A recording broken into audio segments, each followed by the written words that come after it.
So Flora kills germs beautifully. Be careful choosing your route home in the dark.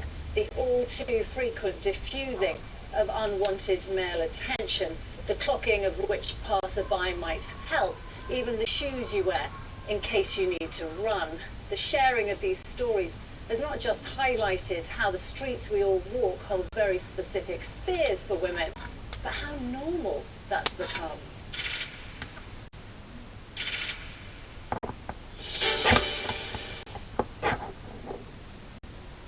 Now, before a celebrity special of Catchphrase, here's the ITV News where you are.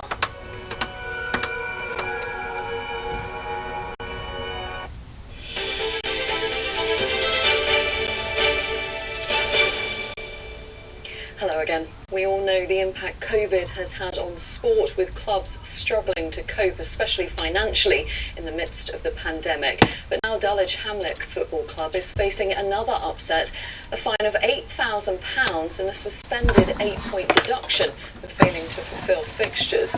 So what will this mean for a club that's already under pressure? Natalia Hockera spoke to them. On a day like this, we'd expect 2,500 to 3,000 people here. We're the hub of the community, and that community's been able to gather. That means we haven't had any income. After a season like no other, the financial impact of coronavirus has hit Dulwich Hamlet FC hard, but the club has had another blow.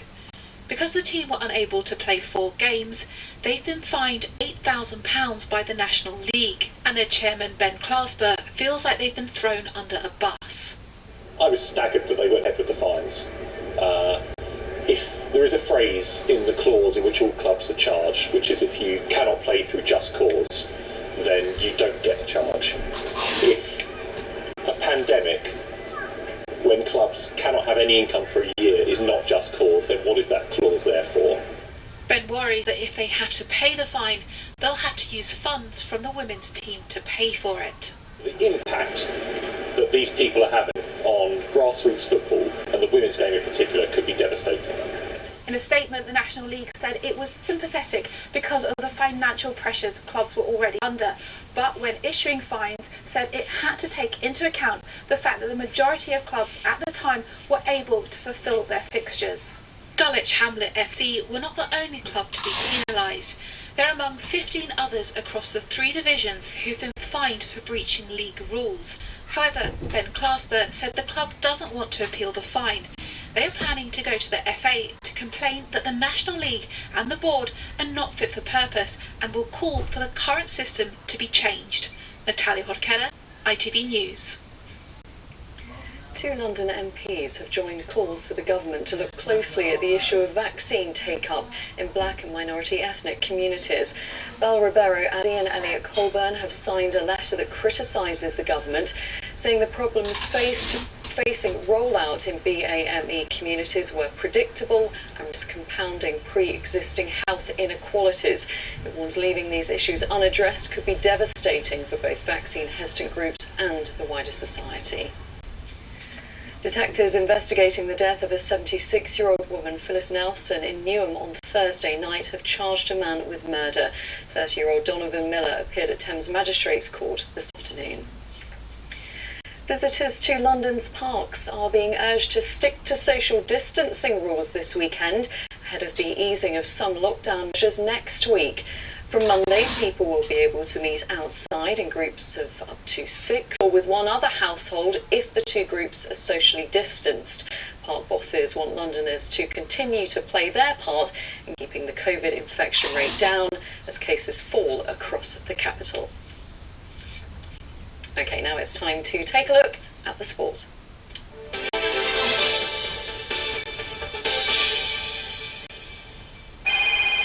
Keeping up to date. Hi, proud sponsors of ITV Regional Sports Report. Well, let's have a look at today's scores in the Women's Super League, and it was a 2-0 loss for West Ham against Manchester United this afternoon, a win for Arsenal 3-0 against Tottenham, and Reading and Manchester City women were 0-0 just a short time ago.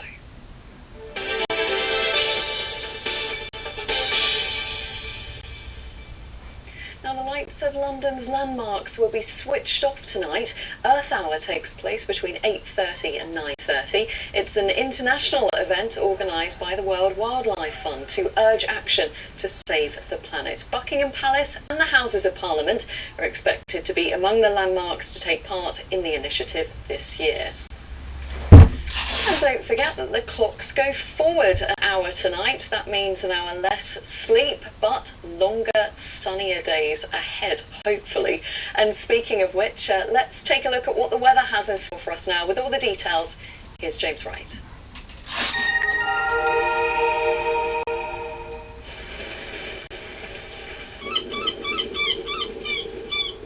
Great Western Railway sponsors the ITV London weekend weather.